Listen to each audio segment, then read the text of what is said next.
A Nightmare on Elm Street was released on November 16th, 1984, introducing a new terror to the slasher genre. And oh boy, have I been waiting for this one. I thought a while about this one because this franchise started off with a new slasher and ended up being a franchise that if Robert Englund isn't playing Freddy Krueger, then it would be really difficult to bring that essence of the original back to the big screen. So to answer the question of, can the essence be captured again? I will say no. A Nightmare on Elm Street became a franchise where the slasher is very specific and brings something very original and that can't be duplicated or even adapted. Unlike slashers like Jason Voorhees and Michael Myers, where the actor can be under the mask so it wouldn't have an impact on the actor's performance, the character of Freddy Krueger is quite literally formed around Robert Englund's facial structure. Also, Freddy has more personality than any slasher I've seen. He talks more, he has more motion and movement with his performance, even in the first one. So trying to recast Freddy Krueger would be one of the most difficult things to do for a remake, especially since Robert Englund really made that character his own. So why am I making this video? Well, I'll tell you. The essence can't be captured unless, and this may just be controversial, you get rid of Freddy. Hear me out, just let me explain.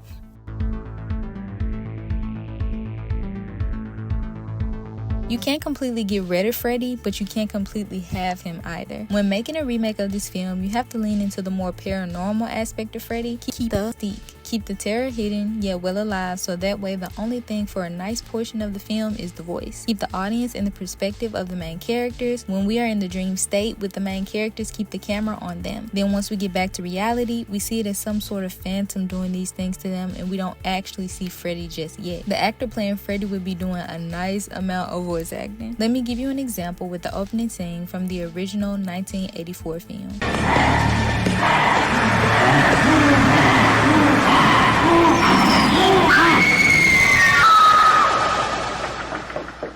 Hopefully that helped you to understand. If not, I'll give another example using another scene from the 1984 film.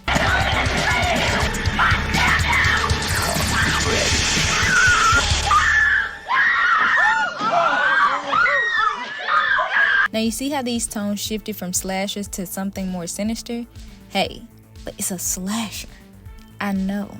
And that's exactly my point. Everyone knows Freddy Krueger is a slasher, and everyone knows A Nightmare on Elm Street is a slasher film. There's no removing that foundation. So even if the person doing a remake were to make some creative shifts, the audience wouldn't lose sight of what they're watching. It'll always be a slasher film. So why not take some creative risks? Because it's already a career risk choosing to remake A Nightmare on Elm Street. Also, I believe doing it this way will allow you to build up a new Freddy. Now, there was already a remake of A Nightmare on Elm Street in 2010, and from my memory, there were some people who weren't rocking with the Freddy that they created, and I think I know why.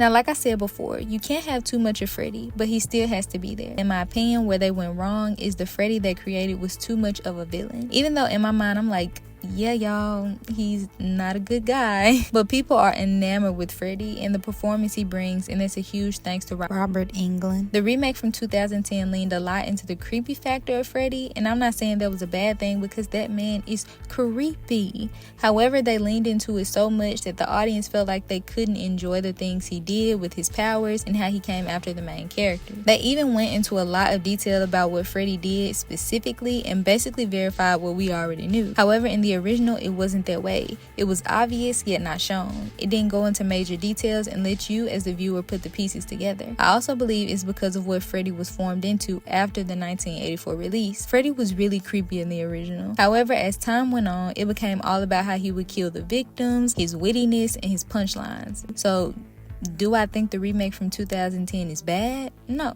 They took a risk going back to the original material and setting the disturbing meter up to the max, and I can't blame them for that because you have to pivot because you can't have Robert Englund. The 2010 remake of A Nightmare on Elm Street gave a more in-depth version of the original. It stuck with the grungy vibe that was popular around the time while not holding back on who Freddy is. It seems as though they were really determined to disturb the audience, and I'm completely okay with that. Freddy isn't supposed to be likable. He's supposed to make you uncomfortable and scared. However, that didn't go over well with some of the viewers, and that's mostly most likely because of the tone they chose. Also, everyone wasn't upset with it, and this isn't an attack on people who were. I can see how people who are fans of the A Nightmare on Elm Street franchise didn't like it, because compared to the original A Nightmare on Elm Street and the sequels that follow, that remake Freddy didn't really do the gimmicks like the original Freddy, so it really flew into that dark tone and then completely pivoted from the original Freddy that everyone knows today, and that kind of took away the personality that Freddy had that made him stand out amongst the other slashers. Unfortunately for them, that risk didn't pay off. A lot of people wanted to see a Freddy that was formed through his many sequels and not the original. I did all that yapping.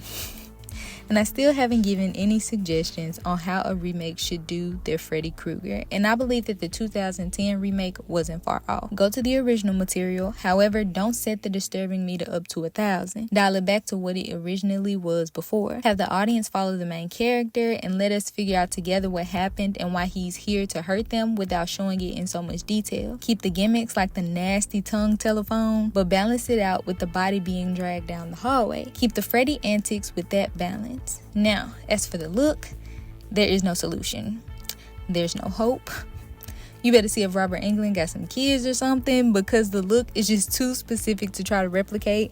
And please don't try to use a fake mask and put it on someone else's face. That actor is gonna wind up looking like that Halloween mask you get from the store. Maybe try to focus on distinct features from Freddy, like his nose and head shape and also his body build. Maybe that'll help. Another thing, and because this is a quick point, I won't make it another section for this one, don't do the exact same story as the original. Of course, keep the backstory that connects Freddy and the main characters. However, change up the beats a bit to give the audience something new to watch.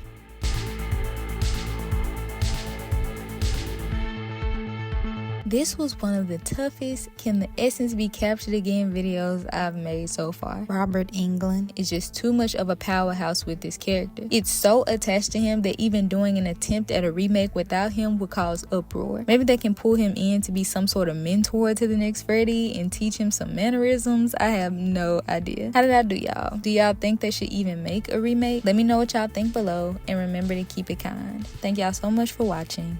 Peace.